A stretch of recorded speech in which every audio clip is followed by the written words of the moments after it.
YouTube channel में आपका स्वागत है। आज हम लोग राजा दुष्यंत और शकुंतला का गंधर्व विवाह के विषय में चर्चा करने जा रहे हैं। एक दिन महाबाहु राजा दुष्यंत अपनी चतुरंगिनी सेना के साथ शिकार करने किसी वन में पहुँचे। उसे पार करने पर एक मनोहर आश्रम युक्त उपवन मिला। यह उपवन बड़ी सुंदर था। वहाँ के वृक्ष फूलों से लदे हुए थे। दूर्वा की हरियाली से धरती ढकी हुई थी। पक्षी चहचहा रहे थे, कोयल कूक रही थी, भंवरा गूंज रहे थे।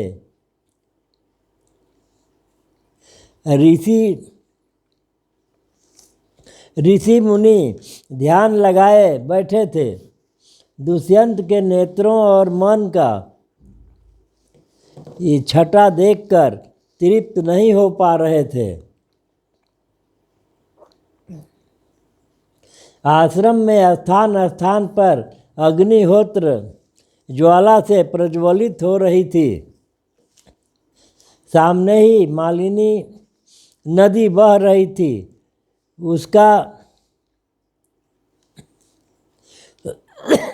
उसका पानी बहुत स्वादिष्ट था।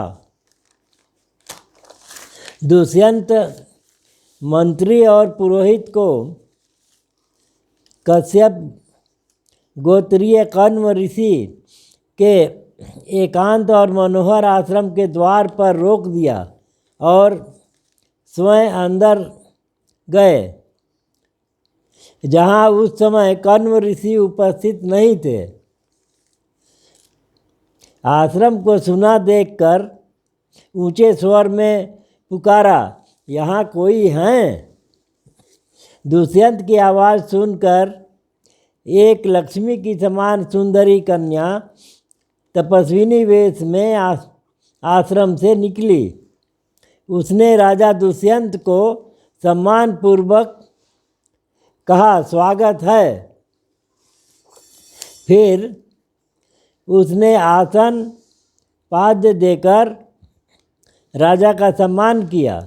कुशल क्षेम पूछकर मुस्कान के साथ पूछा, मैं आपकी क्या सेवा करूं? राजा दुष्यंत ने सर्व सुंदरी एवं मधुर भाषिनी कन्या के इस को देखकर बोले, मैं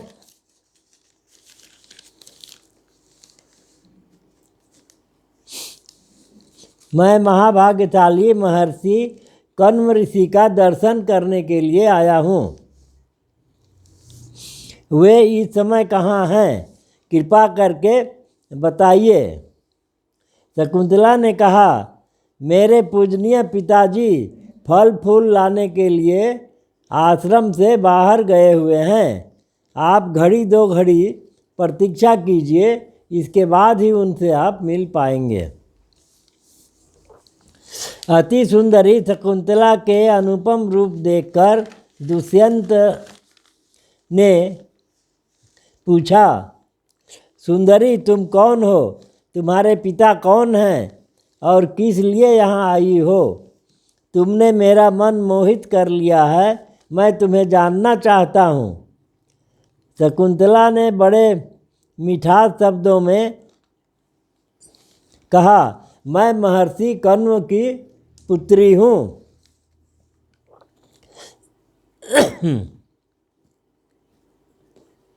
राजा ने कहा, कल्याणी विश्व वंद्य महर्षि कण्व तो अखंड ब्रह्मचारी हैं। वो धर्म अपने स्थान से विचलित हो सकता है, लेकिन वे नहीं। ऐसी स्थिति में तुम उनकी पुत्री कैसे हो सकती हो?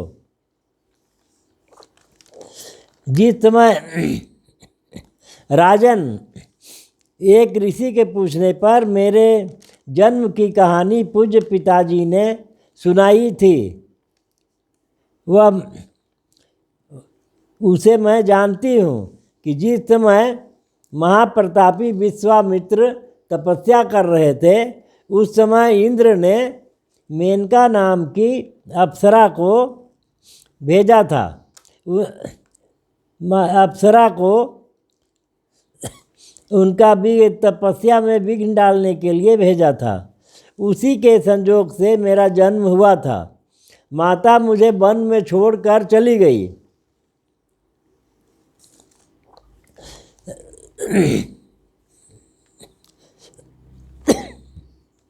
माता मुझे वन में छोड़कर चली गई। तब शकुंतों पक्षियों ने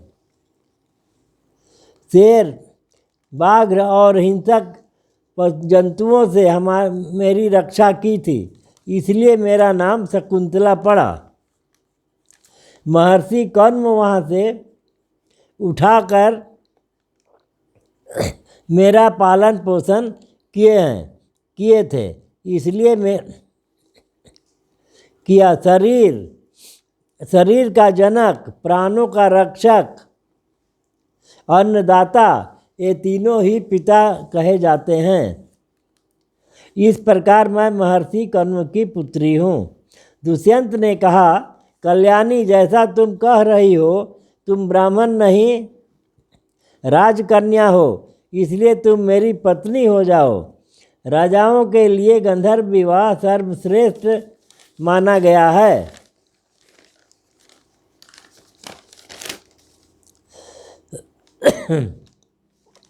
मेरे पिताजी इस समय यहाँ नहीं हैं, आप थोड़ी देर तक प्रतीक्षा कीजिए, वे आकर मुझे आपकी सेवा में समर्पित कर देंगे।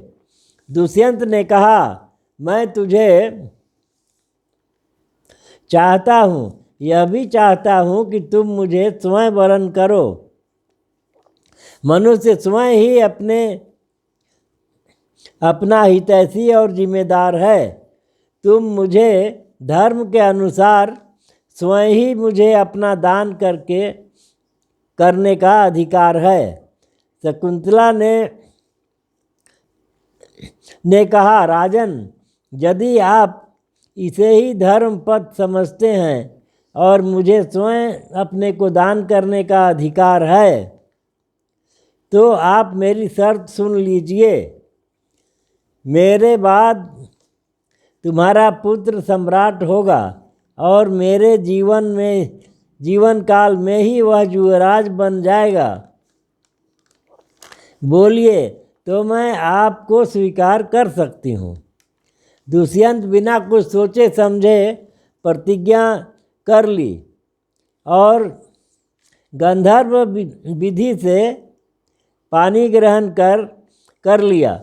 दुष्यंत उसके साथ समागम कर यह विश्वास दिलाया कि मैं चतुरंगिनी सेना भेजूंगा और शीघ्र से शीघ्र तुम्हें अपने महल में ले चलूँगा। इस प्रकार कह सुनकर दुष्यंत अपनी राजधानी के लिए रवाना हो गया। लेकिन उसके मन में बड़ी चिंता थी कि महर्षि कण्व यह सब सुन जानकर पता नहीं क्या कहेंगे। थोड़ी देर में महर्षि आश्रम में आ पहुँचे, परंतु शकुंतला लज्जावश उनके सामने नहीं आई। त्रिकालदर्शी कण्व ने दिव्य दृष्टि से